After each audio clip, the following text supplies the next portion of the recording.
চলছে ক্ষমতার নতুন সমীকরণ, পালাবদলের গান শোনাচ্ছে মধ্যপ্রাচ্যের সিংহ ইরান, সাথে আছে ইসলামী প্রতিরোধ শক্তি হামাস, হিজবুল্লাহ এবং হুথি। অন্যদিকে মাইটি রাশিয়া, ভ্লাদিমির পুতিন বাঘের মতো গর্জনে প্রতিরোধ গড়ে তুলেছেন সম্মিলিত পশ্চিমা শক্তির বিরুদ্ধে। আরেকদিকে তুরস্কের নতুন সুলতান রিসেপ তাইয়েপ এরদোয়ান, যিনি সবসময় মুসলিম এবং নিপীড়িত শক্তির পক্ষে কথা বলে যান ক্রমাগত, এবং আছেন সিরিয়ার বাশার আল আসাদ, যিনি উগ্রবাদী শক্তির বিরুদ্ধে লড়াই করে এখনো সিরিয়ার ক্ষমতা নিজের হাতে রেখেছেন। অবশেষে সবাই এক হচ্ছেন। সম্ভবত নতুন এক শক্তির আবির্ভাব দেখতে যাচ্ছে পুরো বিশ্ব।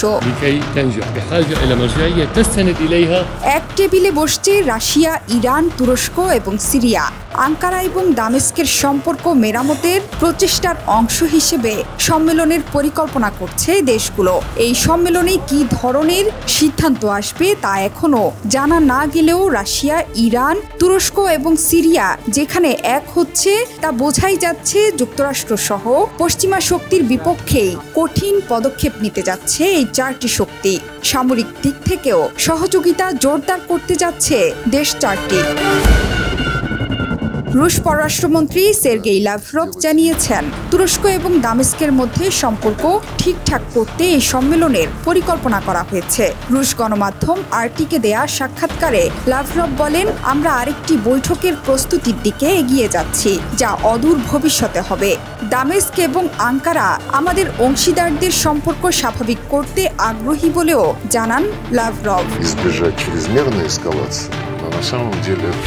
রুশ পররাষ্ট্রমন্ত্রী বলেন, 2023 সালের রাশিয়া, ইরান, তুরস্ক, সিরিয়া শীর্ষ বৈঠকটি ফলপ্রসূ ছিল, যদিও পরবর্তী পদক্ষেপের ব্যাপারে একমত হতে পারেনি পক্ষগুলো। তিনি আরও বলেন, সিরিয়া থেকে তুর্কি সৈন্যদের শেষ পর্যন্ত প্রত্যাহারের সিদ্ধান্ত নেওয়া হলেই এই প্রক্রিয়া অব্যাহত রাখা যেতে পারে বলে মনে করছে দামেস্ক, আর এজন্য প্রস্তুত আছে তুরস্ক। তবে এখনো পর্যন্ত নির্দিষ্ট শর্তে একমত হওয়া সম্ভব হয়নি। লাভরভ আরও বলেছেন, আমরা উদ্বাস্তুদের প্রত্যাবর্তনের বিষয়ে কথা বলছি এবং সন্ত্রাসী হুমকি দমনের জন্য প্রয়োজনীয় ব্যবস্থা নিয়ে কথা বলছি। পাশাপাশি দামেস্ক এবং সিরিয়ার কুর্দিদের মধ্যে আলোচনার ব্যাপারেও আশাবাদী লাভরভ। সিরিয়া তুরস্ক বৈঠকের জন্য জরুরি ভিত্তিতে এবং আন্তরিকতার সাথে প্রস্তুতি প্রয়োজন বলে জানিয়েছে রাশিয়া। আলোচনার প্রক্রিয়ার অগ্রগতির জন্য সিরীয় প্রেসিডেন্ট বাশার আল আসাদ এবং তুর্কি প্রেসিডেন্ট রিসেপ তাইয়েপ এরদোয়ানের মধ্যে একটি সম্ভাব্য বৈঠকের প্রস্তুতির গুরুত্বের ওপর জোর দিচ্ছে মস্কো। এই বৈঠক রাশিয়ার মাটিতে হতে পারে বলে মনে করা হচ্ছে। এই বিষয়ে ইরান ও ইরাকিদের সঙ্গে যোগাযোগ রাখছে দেশটি। ইরান, ইরাক ও সিরিয়া ও তুরস্কের মধ্যে সম্পর্ক স্বাভাবিক করতে খুবই আগ্রহী, যেটি সিরিয়া এবং এর আশপাশের সার্বিক পরিস্থিতির উপর ফেলতে পারে ইতিবাচক প্রভাব। গেল আগস্টের শুরুতে একটি তৃতীয় দেশে সিরিয়া ও তুরস্কের নেতাদের মধ্যে একটি শীর্ষ সম্মেলন হতে পারে বলে জানিয়েছিলেন তুরস্কের পররাষ্ট্রমন্ত্রী হাকান ফিদান।